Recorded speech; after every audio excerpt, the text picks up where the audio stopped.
ہم اسی قافلہ کے راہی ہیں. یہ عشق کی منزلیں ہیں جو ہم سر کر رہے ہیں. آہستہ آہستہ مسلسل ہم اس نماز عشق میں شریک ہوتے رہے. لیکن یاد رکھو میں یہاں ایک پیغام دینا چاہتا ہوں. میں پہلے بھی ایک منزل پر بعض نوجوانوں کی سماعتوں کو ہدیہ کر چکا ہوں کہ یکم محرم الاحرام سے لے کر عصر عاشور تک یہ ابلاغ کربلا کی منزل تھی. بات تھوڑی مشکل ہے. یکم محرم الاحرام سے لے کر جب محرم الاحرام کا چاند وجہ آسمان پہ طلوع ہوا، حسینیت کی زندہ ہونے کا یہ حقیقت میں چاند نہیں تھا بلکہ حسینیت زندہ باد کا نعرہ تھا. توجہ ہے نا. یہ حقیقت میں وجہ آسمان پہ یکم محرم کا چاند طلوع نہیں ہو رہا تھا، یہ پرچم عباس اپنی بلندی کا اظہار کر رہا تھا. یکم محرم الاحرام سے لے کر عصر عاشور تک ہماری جو ذمہ داری تھی، جو ہمیں فرزند رسول نے بتایا تھا کہ یکم محرم الاحرام سے لے کر عصر عاشور تک تم نے کربلا بتانا ہے. یکم محرم سے لے کر عصر عاشور تک ہم ابلاغ کربلا کی منزل پر تھے. ہم کربلا بتا رہے تھے. ہم گلیوں میں نکلے تو کربلا بتانے کے لیے، ہم نے نوحہ پڑھا تو کربلا بتانے کے لیے، ہم نے مجلس کا اہتمام کیا تو کربلا بتانے کے لیے، ہم بہنوں کو ساتھ لے کر بازاروں میں آئے تو کربلا بتانے کے لیے، ہم دودھ پیتے بچوں کو اپنی گود میں لے کر نکلے تو کربلا بتانے کے لیے.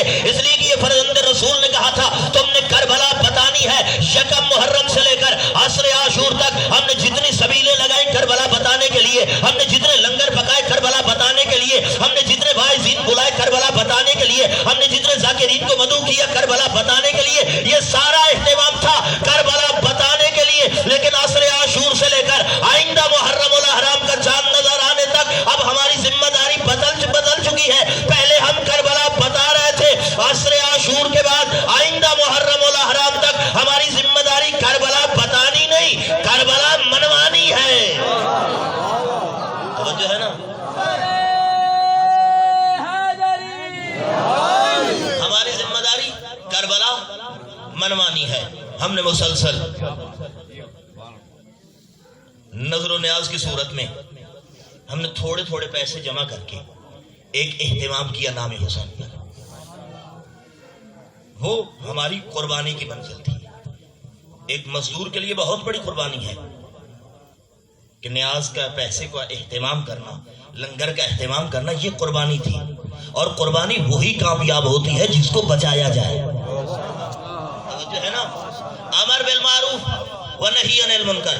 فرزند رسول دو نظریے لے کر نکلے تھے، معروف کا حکم دینے کے لیے، منکر سے روکنے کے لیے. اور جب مدینہ سے نکلنے لگے تو اہتمام مکمل کر کے نکلے. کچھ ایسا لشکر لیا کہ جو امر بالمعروف اور نہی عن المنکر بتا رہے تھے. لہذا کربلا میں آ کر جو امر بالمعروف بتانے والے تھے وہ سو گئے، لیکن فرزند رسول مکمل اہتمام کر کے کچھ ایسے مبلغین کا بھی ساتھ لے کر آئے تھے جنہوں نے بتایا نہیں ہے بلکہ بازاروں اور کوچوں اور چوکوں میں اپنے خطبوں کے ذریعے منوایا کہ کربلا کل بھی حق تھا، کربلا آج بھی حق ہے. یہ کربلا کو سمجھانے کے لیے اتنا اہتمام کیوں کیا گیا؟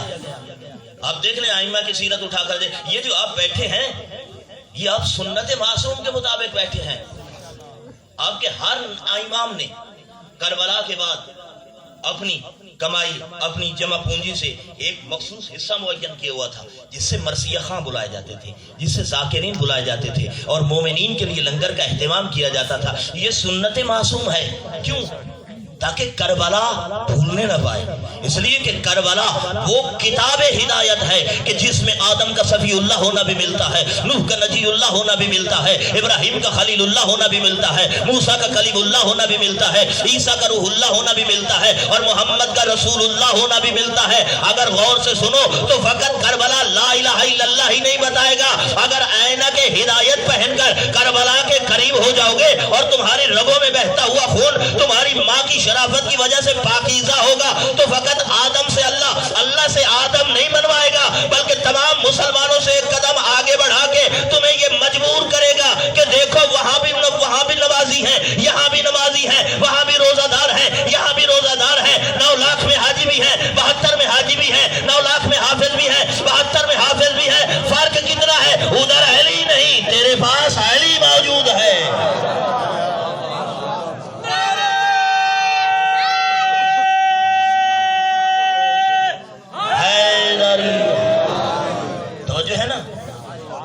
ذمہ داری کیا ہے؟ اب تیری ذمہ داری یہ بنتی ہے کہ تو اپنے کردار سے، اپنے گفتار سے، یہ جو مسلسل خرچ اخراجات کر کے آیا ہے، یہ جو تو نے مال امام لگایا ہے، اب اس کی حفاظت کر، اب اس کو محفوظ کر، اس لیے کہ جب تو اپنی اس قربانی کو محفوظ کرے گا تو یہ آئندہ سال دگنی ہو کے سامنے آئے گی۔ توجہ ہے نا؟ آج جتنے سر نظر آ رہے ہیں، اگر تو اپنی قربانی کو محفوظ کر گیا، اور اس قربانی کو محفوظ کرنے کے لیے ضروری نہیں کہ تو تلوار لے کر باہر نکلے، تو بندوق لے کر باہر نکلے، نہیں، بلکہ کردار کی چادر اوڑھ کر معاشرے میں اس قدر اتر کہ لوگ یہ کہنے پر مجبور ہو جائے جب کربلا کے راہی ایسے ہیں، اللہ جانے کربلا کے سپاہی کیسے ہوں گے۔ توجہ ہے نا؟ جب کربلا کے راہی ایسے ہیں، اللہ جانے کربلا کے سپاہی کیسے ہوں گے۔ اپنے آپ کو آمادہ کرو، اس لیے کہ زمانے کا حسین تیرے انتظار میں ہے۔ اور جانتے ہو، جب بھی کوئی حسین دین حق کی تبلیغ کے لیے نکلتا ہے، پھر جہاں خوشبو محسوس کرتا ہے اپنے نانا کی اتباع کی، پھر خط لکھ کے بلا لیتا ہے۔ اگر چاہتے ہو کہ ولی زمانہ کا خط تیرے نام بھی آئے تو تھوڑا جناب حبیب کے کردار کو پڑھ۔ توجہ ہے نا؟ جناب حبیب، میں نے کیا عرض کیا؟ اقیم الصلاۃ، نماز پڑھو نہیں، نماز قائم کرو۔ اور اللہ نے فقط اپنے حبیب کو نہیں کہا کہ نماز قائم کرو، بلکہ آدم آئے تو یہی حکم، یا آدم اقیم الصلاۃ، یا نوح اقیم الصلاۃ، یا ابراہیم اقیم الصلاۃ۔ توجہ ہے کہ نہیں؟ یہ قائم کرنے کے معنی کیا ہے؟ قائم کرنے کے معنی لفظ اقامہ سے نکلا ہے، قائم کرنا۔ قائم جو ہے لفظ اقامہ، اگر آپ ڈکشنری میں جائیں گے، لغت میں جائیں گے، تو اقامہ کے کم از کم 72 معنی ملیں گے آپ کو، جس میں اقامہ کا معنی ہے مسلسل کرنا، اقامہ کا معنی ہے دائم کرنا، اقامہ کا معنی ہے ہمیشگی کرنا، اقامہ کا معنی ہے بار بار کرنا، اور ان میں سے جو بہترین معنی ہے وہ یہ ہے کہ اقامہ کا معنی ہے زندہ کرنا۔ اقامہ کا کیا معنی ہے؟ زندہ کرنا۔ اللہ نے آدم کو بھیجا تو یہ کہہ کے بھیجا، یا آدم اقیم الصلاۃ۔ نوح آئے تو یہ پیغام لے کر آئے، یا نوح اقیم الصلاۃ، یا ابراہیم اقیم الصلاۃ، یا موسیٰ اقیم الصلاۃ، یا بشتولق اقیم الصلاۃ، یا موسیٰ اقیم الصلاۃ، یا عیسیٰ اقیم الصلاۃ۔ یعنی آدم سے لے کر عیسیٰ تک ہر نبی آئے، اللہ نے ہر ایک کو یہی پیغام دیا کہ اے آدم نماز کو زندہ کرنا، اے نوح نماز کو زندہ کرنا، اے ابراہیم نماز کو زندہ کرنا، اے موسیٰ نماز کو زندہ کرنا، اے عیسیٰ نماز کو زندہ کرنا۔ اب میں آپ کی سماعتوں کا امتحان لوں گا، میں آپ کے گھر کا فرد ضرور ہوں، لیکن میں ایک طالب علم ہونے کی حیثیت سے آپ کی پوری توجہات کا طلبگار رہوں گا۔ آدم سے عیسیٰ تک ہر نبی کو اللہ نے حکم دیا نماز کو زندہ کرنا، نماز کو زندہ کرنا، نماز کو زندہ کرنا۔ آؤ میرا ساتھ دیجئے، اب آدم والوں سے پوچھو کہ کیا آپ کے آدم نے نماز کو زندہ کیا کہ نہیں؟ نوح والوں سے پوچھو، اے نوح کے ماننے والوں کہ آپ کے رہبر نے نماز کو زندہ کیا کہ نہیں؟ ابراہیم والوں سے پوچھو کہ آپ کے رہبر نے نماز کو زندہ کیا کہ نہیں؟ مجھے عزت ممبر کی قسم ہے، کوئی بھی جس ہادی کا پیروکار ہے، کوئی پیروکار بھی منزل افتخار اور منزل شرف پر کھڑے ہو کر یہ نہیں کہہ سکتا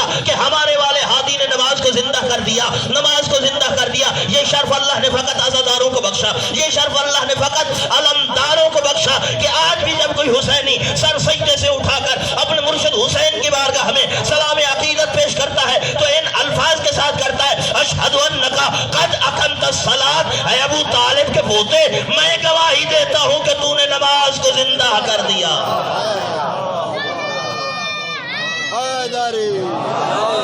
میں گواہی دیتا ہوں، میں گواہی دیتا ہوں کہ تو نے نماز کو کس نے زندہ کیا؟ توجہ ہے کہ نہیں؟ نماز کو زندگی دینے والے کا نام ہے حسین، اور نماز کو وجود دینے والے کا نام ہے علی۔ توجہ ہے کہ نہیں؟ نماز کو زندگی دینے والے کا نام حسین، نماز کو وجود دینے والے کا نام ہے علی۔ ہو سکتا ہے کوئی کہے کہ بھئی نماز کا خالق تو اللہ تھا لیکن وجود تو محمد الرسول اللہ نے دیا۔ اگر محمد کے دیے ہوئے وجود پر لوگ باقی رہ جاتے تو آج مختلف صورتوں میں نماز تیرے درمیان میں نہ ہوتی۔ اٹھا صحیح بخاری، وہاں کیا لکھا ہے کہ جب جنگ جمل کو فتح کرنے کے بعد ابو طالب کے اس مواحد بیٹے نے جامعہ مسجد بصرہ کے اندر نماز پڑھائی تو ایک صحابی رسول حسین ابن عمران نے بڑھ کر ساتھ والے بندے کے کندھے پر ہاتھ رکھ کر یہی نہیں کہا تھا اس شخص نے آج ویسی نماز پڑھائی ہے جیسی اپنے زمانے میں محمد پڑھایا کرتے تھے؟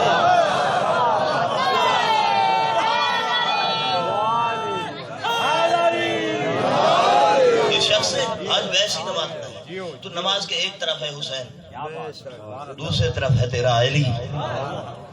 توجہ ہے کیا نہیں؟ اب نماز سنبھل کے پڑھنا، توجہ ہے نا. نماز کے ایک طرف علی، ایک طرف حسین. ایک نے نماز کو زندگی دی، ایک نے نماز کو وجود بخشا، اور ملا ان دونوں سے چڑھتا ہے. توجہ ہے نا. علی کے حق کا انکار تو حسین کی عزا کا انکار. توجہ ہے کہ نہیں؟ یعنی نماز کو کس نے زندہ کیا؟ تیرے مرشد حسین نے. یہ آپ انبیاء سے کیوں آشنا ہے؟ آپ میں سے کوئی آدم کو ملے، کوئی حضرت نوح کو ملا ہو؟ تو پھر یہ آج ہمارے بچوں کو کیسے پتا چلا کہ نبی 1,24,000 ہیں؟ یہ کس نے بتایا؟ یہ تیری نماز نے بتایا تجھے. جب آپ نماز پڑھتے ہیں تو اس میں سلام کیا پڑھتے ہیں؟ السلام علینا وعلی عباد اللہ الصالحین. میرا سہلے بندوں پر سلام ہو. یہ سہلے بندے کون ہیں؟ آدم سے لے کر عیسیٰ تک یہ صالحین ہیں جن پر اللہ نے تیری نماز کے اندر ان کی زندگی کا پروگرام بنا کر تیرے اوپر واجب کر دیا کہ تو جب تک آدم سے لے کر عیسیٰ تک میرے سہلے بندوں پر سلام نہیں کرے گا میں تیری نماز کو مقام قبولیت عطا نہیں کروں گا. تو یہاں رک کر مجھے جملہ کہہ لینے دے. آدم کو زندہ رکھے تو نماز، نوح کو زندہ رکھے تو نماز، ابراہیم کو زندہ رکھے تو نماز، موسیٰ کو زندہ رکھے تو نماز، عیسیٰ کو زندہ رکھے تو نماز. جو آدم سے لے کر عیسیٰ تک ہر نبی کو زندگی عطا کرے اسے نماز کہتے ہیں، اور جو نماز کو زندگی عطا کرے اسے حسین کہتے ہیں. بس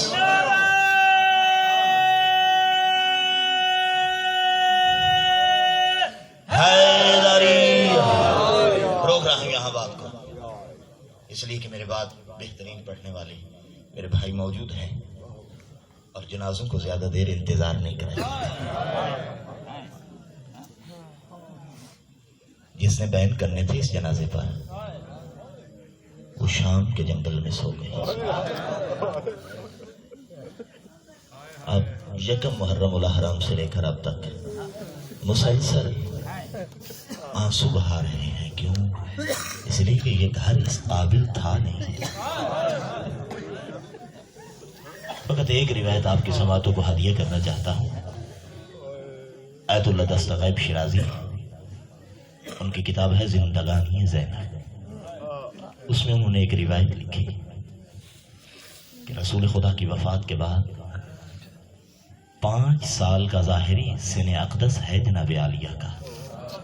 ظہرین کی تعقیبات سے فراغت کے بعد اپنے بابا کی خدمت میں آ کے عرض کرتی ہے، میرا ولی بابا، آج مجھ زینب کا دل کرتا ہے میں نانا کی زائر بن گیا ہوں. علی نے کتنی مرتبہ چمکتے ہوئے سورج کو دیکھا، پھر کم سن بیٹی کو دیکھا، پھر سورج کو دیکھا، پھر کم سن بیٹی کو دیکھا، پھر سورج کو دیکھا، پھر کم سن بیٹی کو دیکھا.